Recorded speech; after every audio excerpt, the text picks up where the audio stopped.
इस वीडियो में हम लोग जो प्रकाश तरंगों के व्यतिकरण के कारण जो फ्रिंजें बनी थी, उन फ्रिंजों की फ्रिंज चौड़ाई ज्ञात कर प्रकाश के तरंगदैर्घ्य की गणना करना सीखेंगे।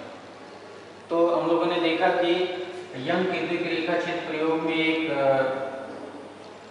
स्रोत यश होता था, उससे आगे दो रेखा क्षेत्र यश1 और यश2 थे समान दूरी पर, यश1 और यश2। तो मान लेते हैं कि माना रेखा क्षेत्रों यश1 और यश2 के बीच की दूरी 2d है और कुछ लोग इसको d भी लेकर करते हैं। तो 2d लेकर करने में मैथमेटिकल से भी इसका डेरिवेशन होता है फ्रिंज चौड़ाई का, तो उसमें आसानी होता है। और इन रेखा क्षेत्रों यश1 यश2 से आगे मान लेते हैं पर्दा है जिस पर फ्रिंजें प्राप्त होती हैं, उसकी दूरी कहते हैं। अब हम लोग यश1 यश2 के लंबार्धक एक रेखा CO खींच लेते हैं और मान लेते हैं कि O से ऊपर एक बिंदु P है जिसकी O से दूरी y है, यानी यहाँ पर बिंदु P पर यमुनी फ्रिंज बनती है।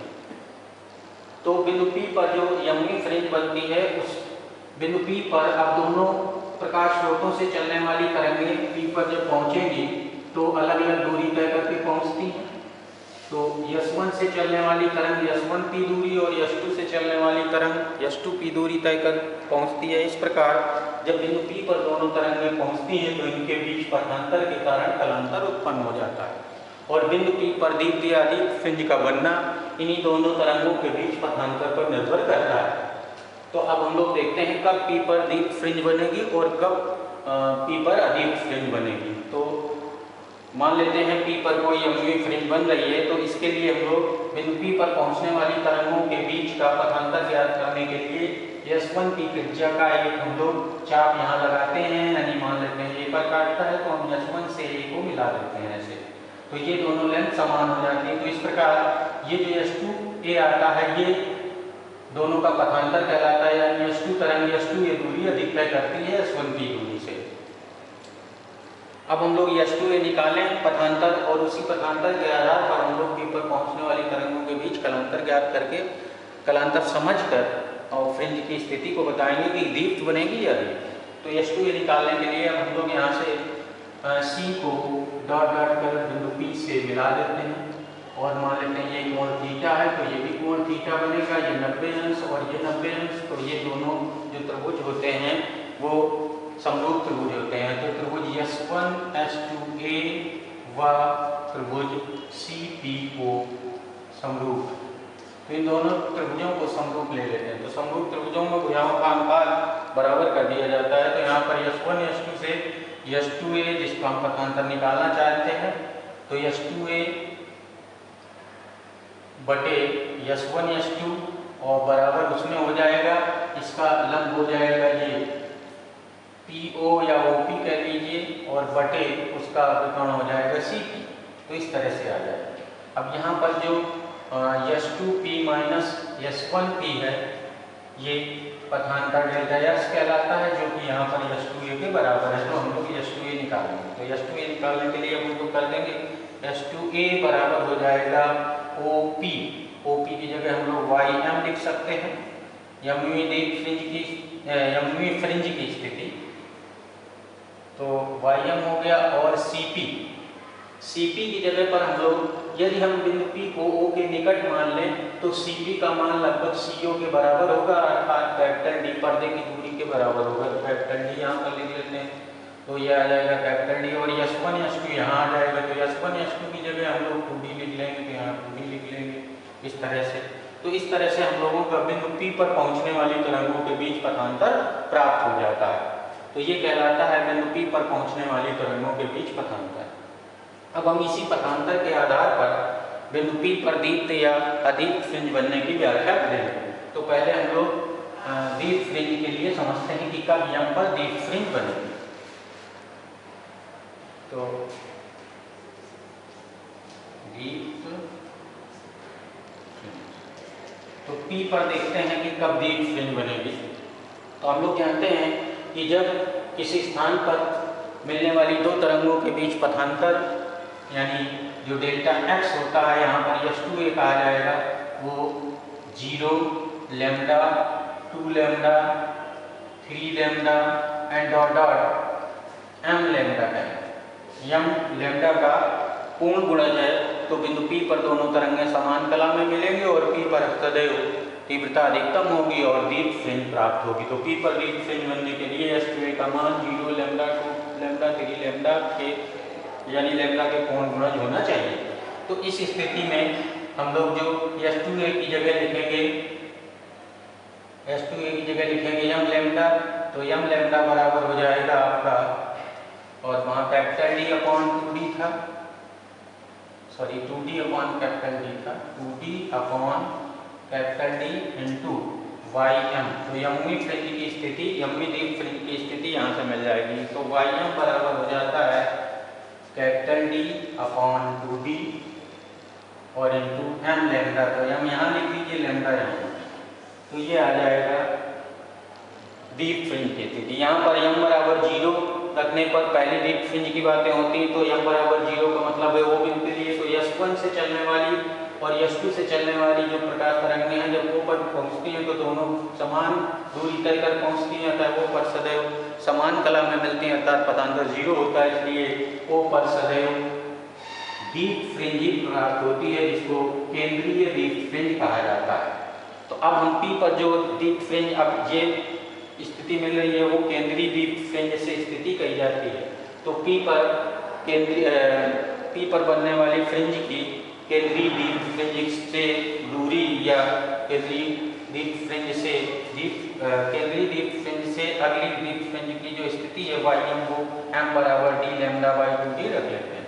m की जगह 1 रखेंगे तो यहाँ पर पहले दीप्त फ्रिंज की स्थिति आ जाएगी, दूरी आ जाएगी केंद्रीय दीप्त फ्रिंज से, ये फिर 2 रखेंगे तो दूसरी की दूरी आ जाएगी, 3 रखेंगे तो तीसरी की दूरी, इस तरह से जो भी 1 2 3 4 रखने पर जो केंद्रीय फ्रिंज से ही दूरियां प्राप्त होती हैं।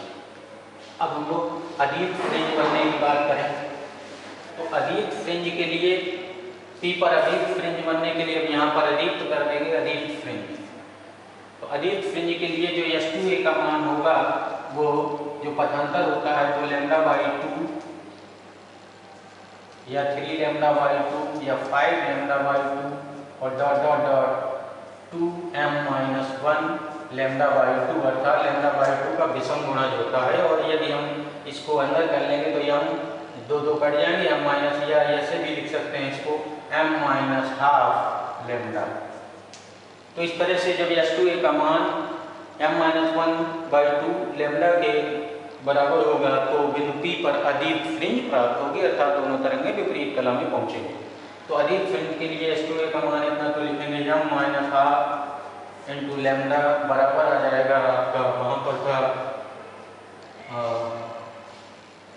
2D upon capital D into Ym।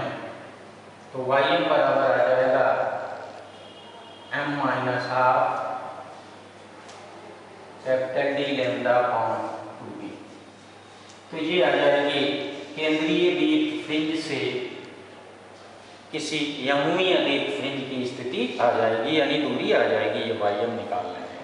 अब Ym इसलिए y लिया गया है कि इसको हम y अक्ष मान लेते हैं, इसको x अक्ष मान लेते हैं, तो ये स्थिति आ जाएगी। यहाँ पर 1 रखेंगे m बराबर 1 तो पहली अदीप्त फ्रिंज की स्थिति आ जाएगी, m बराबर 2 रखेंगे दूसरी अदीप्त फ्रिंज की स्थिति आ जाएगी। तो इस प्रकार से दीप्त और अदीप्त फ्रिंजों की स्थितियाँ हम लोग इन फार्मूलों से ज्ञात कर सकते हैं। अब हम लोग अब ये फ्रिंजें जो एकांतर क्रम में बनती हैं, तो अब हम लोग इन फ्रिंजों की, अब जैसे मान लीजिए ये हमारे पास कोई दीप्त फ्रिंज बनी है इस तरह से, बीच में अदीप्त है, ये दीप्त है, इस तरह से बना लेंगे हम लोग। और ये जो फ्रिंज चौड़ाई होती है वो लगभग बराबर होती है।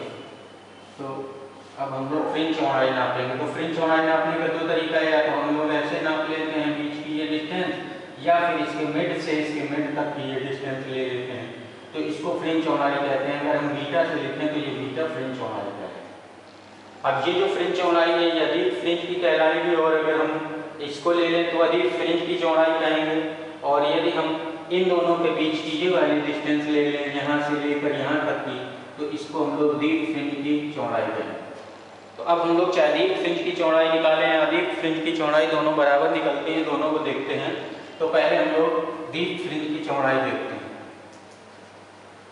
दीप्त फ्रिंज की चौड़ाई, तो दीप्त फ्रिंजें जो है वो दो अदीप्त फ्रिंजों के बीच में बनती है। तो हम लोग यमवी अदीप्त फ्रिंज और यम प्लस वनवी अदीप्त फ्रिंज की स्थिति देख ले पर्दे पर, और यम प्लस वनवी अदीप्त फ्रिंज की दूरी में यमवी अदीप्त फ्रिंज की दूरी को अदीप्त फ्रिंज की दूरी को घटा लें तो हमें अदीप्त फ्रिंज की चौड़ाई इस तरह से मिल जाएगी। ये वाली यहाँ पर बीच में मिल जाएगी। तो हम यहाँ पर दीप्त फ्रिंज की चौड़ाई ज्ञात करने के लिए अदीप्त फ्रिंज की बातें करते हैं। तो अदीप्त फ्रिंज की चौड़ाई जो थी, यमवी अदीप्त फ्रिंज की चौड़ाई वाईएम जो होती है वो होती है m माइनस हाफ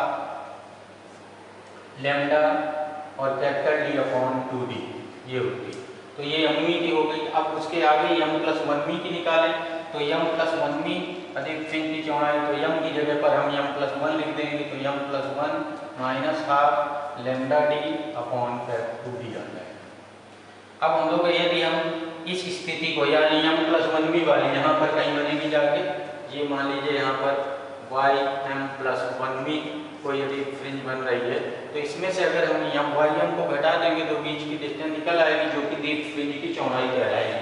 तो दीप्त फ्रिंज की चौड़ाई बीटा बराबर आ जाएगा y m plus one minus y m. तो घटा देंगे इसमें इसको रखकर, इसको जब और हल करोगे तो माइनस हाफ एक में घट जाएगा तो प्लस हाफ बचेगा, तो यहाँ आ जाएगा m plus half lambda d upon 2D minus, ये घटा देंगे तो m minus half lambda d upon 2D। अब इनको दोनों को, तो दोनों में जब घटाते हैं तो बीटा बराबर आ जाएगा ये lambda capital D upon 2D common हो गया, और ब्रैकेट में बचेगा m plus half minus m plus half हो जाएगा, m कट जाएंगे, हाफ हाफ 1 हो जाएगा, यानी यही आ जाएगा। तो बीटा बराबर जो होता है दीप्त फ्रिंज की जो चौड़ाई होती है वो lambda capital D upon 2D के बराबर होती है। तो ये है दीप्त फ्रिंज की चौड़ाई। अब इसी तरह से हम लोग ये दीप्त फ्रिंज की चौड़ाई निकाले। अब हम लोग अदीप्त फ्रिंज की चौड़ाई निकाले यहाँ से, तो अदीप्त फ्रिंज की चौड़ाई देखते हैं कितनी आती है। ये तो दीप्त की आई है, अब यहाँ पर हम लोग अदीप्त फ्रिंज की चौड़ाई निकालते हैं। तो अदीप्त फ्रिंज की चौड़ाई निकालने के लिए हम लोग दो दीप्त फ्रिंजों के बीच में अदीप्त बनती है, तो दो दीप्त फ्रिंजों की स्थिति को लेते हैं। तो अब हम लोग मान लेते हैं कि यमवी दीप्त फ्रिंज की स्थिति वाईएम, तो यमवी की दीप्ति M lambda capital D upon 2D थी, और उसके आगे जो बनेगी यम प्लस वनवी दीप्त फ्रिंज जो बनेगी वो हो जाएगी यम प्लस वन, यम की जगह यम प्लस वन लिख देंगे, lambda capital D upon 2D ले लेंगे। तो इस तरह से अगर हम यम प्लस वनवी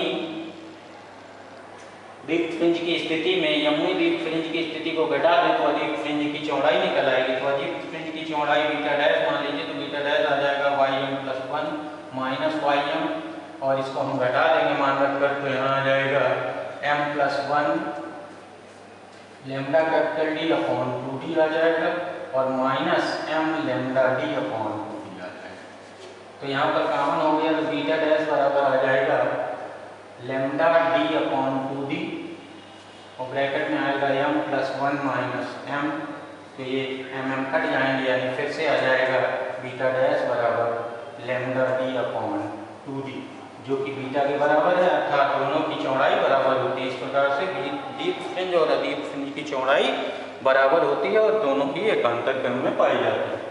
तो इस प्रकार हम लोगों ने चाहे दीप्त फ्रिंज की चौड़ाई देखें या अदीप्त फ्रिंज की चौड़ाई, दोनों बराबर होती है और lambda D upon capital D के बराबर होती है, जिसे हम बीटा से लिखते हैं, तो बीटा बराबर हो जाएगा लैम्डा D अपॉन 2D। अब हमारे पास यहाँ पर अगर हम लैम्डा निकालना चाहें तो लैम्डा बराबर आ जाएगा beta into 2D upon capital D। 2D हमें मालूम होता है, दोनों रेखा छिद्रों के बीच की दूरी मालूम होती है, और कैपिटल D को भी हम लोग नाप सकते हैं। कैपिटल D पर्दे की दूरी है रेखा छिद्रों S1 S2 से। तो इस प्रकार अगर बीटा फ्रिंज की चौड़ाई अगर मेजर कर ली जाए, फ्रिंज की चौड़ाई अगर हमें मालूम हो जाए, तो हम इन्हें मान रख कर और प्रयुक्त होने वाले प्रकाश की तरंगदैर्घ्य की गणना कर लेते हैं। तो इस प्रकार ये रीडिंग जो पड़ी है फ्रिंज चौड़ाई ज्ञात कर प्रकाश की तरंगदैर्घ्य की गणना, तो ये हो जाता है। अब हम लोग पढ़ते हैं फ्रिंजों की कोणीय स्थिति और कोणीय चौड़ाई फ्रिंजों की। तो कोणीय स्थिति के लिए समझने के लिए यूँ समझिए, ये है कोणीय स्थिति। तो किसी यंगी फ्रिंज की जो कोणीय स्थिति होती है उसको हम लोग थीटा एम से लिखते हैं। तो कोणीय स्थिति थीटा एम कोण बराबर 4/त्रिज्या लिख सकते हैं। तो यहाँ पर हम लोग y m upon capital D लिख सकते हैं। और अगर हम यम प्लस 1वीं फ्रिंज की स्थिति देखें तो यहाँ पर आ जाएगा y m plus 1 upon capital D हो जाएगा। और अब अगर हम वाई एम और इनके बीच की जो कोणीय चौड़ाई निकालना चाहें तो लिखेंगे theta m plus 1 minus theta m, यानी तो किसी फ्रिंज की कोणीय चौड़ाई जो हो जाएगी वो इनके बराबर हो जाएगी। तो आ जाएगा y m plus 1 upon d minus y. तो अगर हम दीप्त और अजीब दोनों के लिए अगर हम यूज करें तो m प्लस 1, तो ये दीप्त के लिए आ जाएगा आपका m plus 1 lambda d upon capital D. और 2d भी रहता है वहाँ पर, 2d यहाँ आ जाएगा, तो ये 2d आ जाएगा माइनस इसका आ जाएगा m lambda d upon 2d यहाँ आ जाएगा। ये वाई एम प्लस 1 और वाई एम की वैल्यू रख दी है दीप्त फ्रिंज के लिए। तो यहाँ पर आ जाएगा ये आपका कैपिटल डी से कट जाएगा। तो यहाँ पर आंसर आ जाएगा आपका लैम्डा अपॉन 2d और ब्रैकेट में m प्लस 1 माइनस 1 हो जाएगा, m हो जाएगा, m कट जाएंगे तो यह आ जाएगा थीटा बराबर। तो जो कोणीय चौड़ाई होती है किसी फ्रिंज की वो होती है लैम्डा अपॉन 2d। अब यहाँ पर अगर हम लोग दोनों रेखा क्षेत्रों के बीच की दूरी को d लेते हैं तो यहाँ पर d लिख लिया जाता है, लैम्डा अपॉन 2d की जगह d आ जाता है। तो ये है फ्रिंज चौड़ाई के लिए, ये फ्रिंज की कोणीय स्थिति के लिए फार्मूले हैं और ये फ्रिंज चौड़ाई के लिए। तो फ्रिंज चौड़ाई की हम और भी एक तरह से याद कर सकते हैं। फ्रिंज चौड़ाई का मतलब है, जैसे मान लीजिए ये कोई फ्रिंज इस तरह से बन रही है, मान लीजिए ब्राइट फ्रिंज बनी, तो हम लोग इसको कोणीय चौड़ाई कह सकते हैं, ये जो बन रहा है। तो ये थीटा बराबर हो जाएगा चाप, यानी चाप हो जाएगा फ्रिंज चौड़ाई बीटा बटे त्रिज्या। त्रिज्या का मतलब ये कैपिटल डी ले लेते हैं। तो फ्रिंज चौड़ाई की हम लोग जो फ्रिंज चौड़ाई है वो इससे भी निकाल सकते हैं। तो फ्रिंज चौड़ाई बराबर हो जाएगा बीटा, बीटा फ्रिंज चौड़ाई, तो बीटा के लिए हम लोग देखें तो lambda capital D upon 2d था और डी और रख देंगे यहाँ पर, तो डी कट जाएंगे, तो इससे भी हम लोग थीटा बराबर लैम्डा अपॉन 2d रेडियन आ जाता है।